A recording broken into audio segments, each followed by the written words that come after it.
Hello, everyone, and welcome to this pre-conversation in preparation for block party number 132. Now, I strongly encourage everyone to stop watching this video right now and watch the 8-minute video put together by George Monbiot. And I'm going to play the last 2 minutes of this right now. Let me know how that looks, Marco. Good. Okay. They want, but they won't do what it takes to prevent the collapse of life on Earth. And I'm sure many of the people out there aren't even going to listen to what I just said because they have their own political ideology. But I assure you, I am not on one side or the other. I'm just telling you the fucking truth. Now, the hopeful side of the story is this, that just as Earth systems are complex systems and they can tip into a different state, the same applies to human systems, the same applies to society. And we can tip society into a different state. And in fact, there's quite a lot of science being done on this now, both observational and experimental science. Once you get a committed minority of around 25%, then the whole of society can tip. Most people, most of the time, side with the status quo, for good or for ill, very often for ill. And once you reach that 25%, that threshold, that seems to be where the tipping point is. And then suddenly people look around and think, oh, things have changed, I better change with it. And they tack round to catch that wind. We've finally seen it.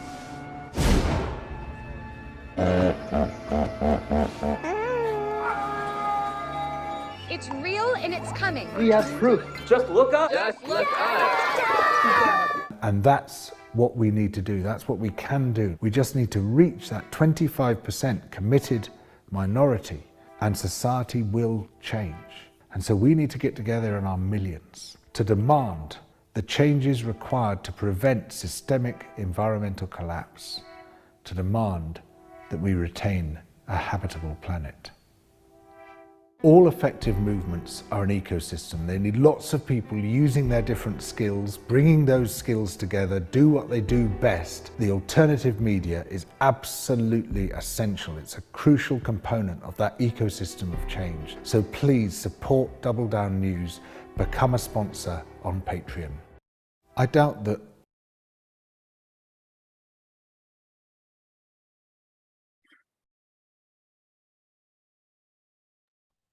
Okay, so here's the point I want to make about that. And we're going to discuss this during the block party, and we're going to be joined, we expect to be joined by Chief Phil and Monique, just awaiting final confirmation. And not quite sure what time, hopefully 9 a.m., but anyway, we'll see. Could be give or take, so just please check in. It's going to be an awesome block party no matter what the timing. And one of the topics that we're going to jump right into is exactly what George is talking about in this video. And go ahead and watch the whole of it. But towards the end, he says, 25%, a committed minority can make it society tip. Now, here's the thing. That works for things like legalization of cannabis, abolition of slavery, right? Women's suffrage, gay rights, whatever, 25% committed minority. But in all of those cases that I just mentioned, there's a clear outcome that everyone agrees to, and there's a clear, a clear objective. In our case, check this out, Marco. Tell me what you think about this. The closest thing we've got to consensus on climate change is we have to decarbonize. So we can't have, more of these, oil pipelines and, Standing Rock and, okay. That's the closest thing we've got to a consensus. And you and I know that that's not only 100% wrong, it's actually 200% wrong, because it's not only completely wrong, but if, let's say we were to suddenly decarbonize, boom, the rate of planetary overheating, which is already extreme and growing exponentially, would suddenly spike even faster, right? Because of the loss of global dimming. Check out Paul Beckwith's most recent video, et cetera, et cetera. And we have that in the list of videos at the very bottom in the PS.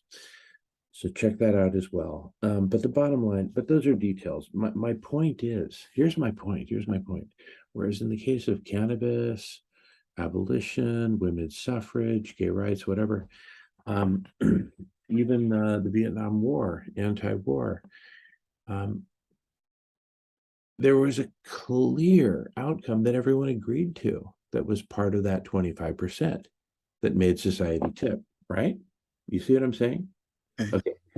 In our case, guess what? We don't know in which direction to tip, right?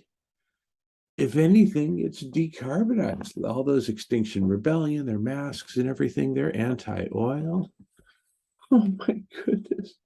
I mean, the unfortunate reality is oil and coal are literally keeping us alive right now with the global dimming effect. That was a very unintended consequence, very surprising, but it's nonetheless reality. Anyway, the point is, we don't know in which direction to tip. We haven't got a clue as a species. In terms of our normal hierarchies, it's pandemonium, you know, on top of corruption, on top of lies, on top of big media, on top of social media, on top of bots and Russian bots and who knows what else. And amidst all this, what's our modality for making sense of what needs to happen? Here's what it is. And I'm way more guilty of this than most people. And it goes like this. Hey, listen to me. Listen to me. Listen to me. Hey, listen. Did you hear about this? Well, guess what? There's a technology that can do. Well, guess what? That's actually important. It's just that when you have 8 billion people all saying, listen to me, you know, what do? Right? Do you do Wheel of Fortune and spin it with 8 million different pegs and see which one it lands on and pick one? No. But let me tell you an interesting hypothesis I have, Marco. That whole listen to me thing, what it really is the reality is that each of us has a piece of the puzzle to contribute to the whole. Each of us has a thread for the tapestry, or maybe more than one, right? Maybe if you're Elon Musk, you've got several threads, whatever, right? Bring them all. And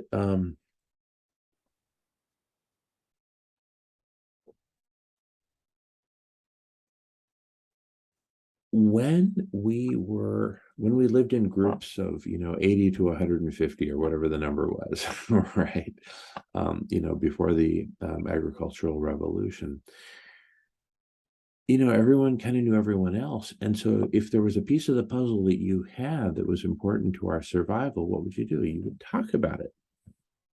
To who?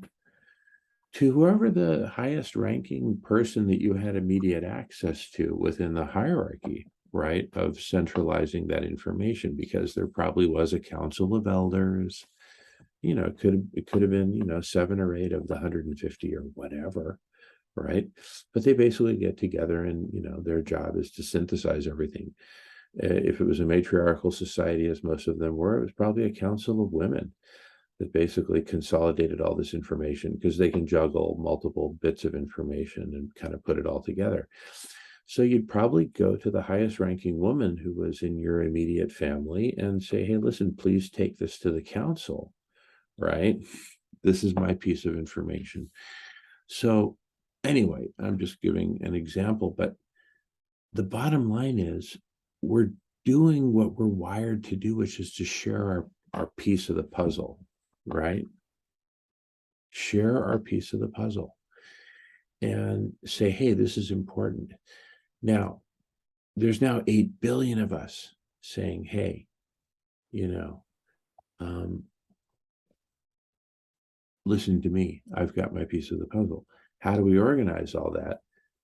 The way to organize it that we propose, that we believe is kind of obvious, right? Because it can contain all other frameworks combined and recombined in any ways that you want. It can contain basically any other option can be contained within this, which is, drumroll, the garden of conversations on all the different topics that are relevant, to have the full perspective, not only on global warming, exponential global warming, and the possible different solutions and how they relate and everything else. That's where we distinguish between, decarbonization, global dimming, solar radiation management, et cetera, et cetera, et cetera. All the other relevant pieces on the chessboard, right?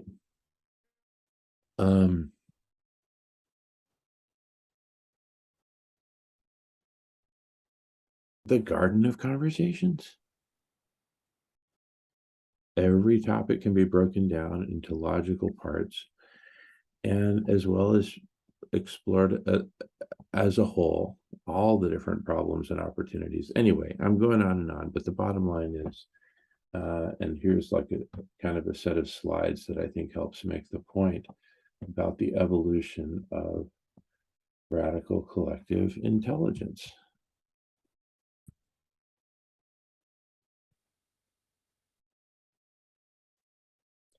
Okay, so let us talk about the evolution of radical collective intelligence, or collective superintelligence, synonymous. So imagine this blue rectangle represents the platform, or a platform, for collective intelligence. And the thing on top of it supposed to represent a brain. That's the actual collective intelligence, which grows on top of the platform. And the more people who join, the more that collective intelligence grows.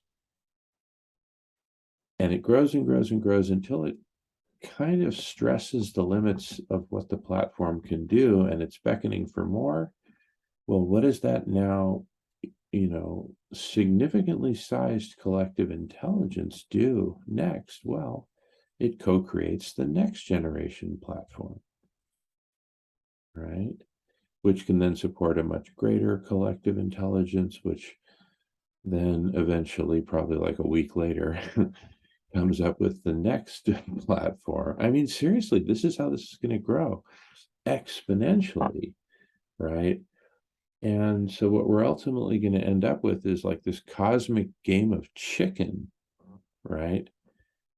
Between, exponential global warming, exponential destruction of life on Earth, and exponentially growing collective intelligence. Which is going to win the game of chicken? Which do you think will win, Marco? I know which side I'm rooting for, and that's the collective intelligence. All right, well, let's make it happen. Anyway, that's all. This is but an example of the deep topics we're going to be delving into during the block party. And again, our guests of honor will include Chief Phil Lane Jr., who will be leading us in a very important quest. We're awaiting final confirmation on timing, but hopefully it'll be around in the neighborhood of 9 a.m. Pacific. And we're going to be delving into all these topics. I mean, it's darned important to understand what the heck is going on. Is George Monbiot correct that we just need to reach 25% in favor of what? Extinction Rebellion? Decarbonization? Oh, my goodness. I mean, ultimately, we need decarbonization. Don't get me wrong. It's just we have to do things in the right order. And if we do that first, we're toast. We've got to cool the planet first, is my 2 cents on that. But I digress. Any final comments, Marco, before we wrap it up for the night? Well, I think what we're learning is that nothing happens unless we're all talking about it, and talking about it in a way where we're open to some opinion besides our own. It's time to put the ego away and get your heart out and work on the problem at hand, and that's surviving the mistakes we've made. The only way forward is together, and that happens through conversation. And we're going to have a lot of those in Block Party 132. All right. Thank you, Marco. And thank you for watching and for joining us. We'll see you there. Thanks, everyone.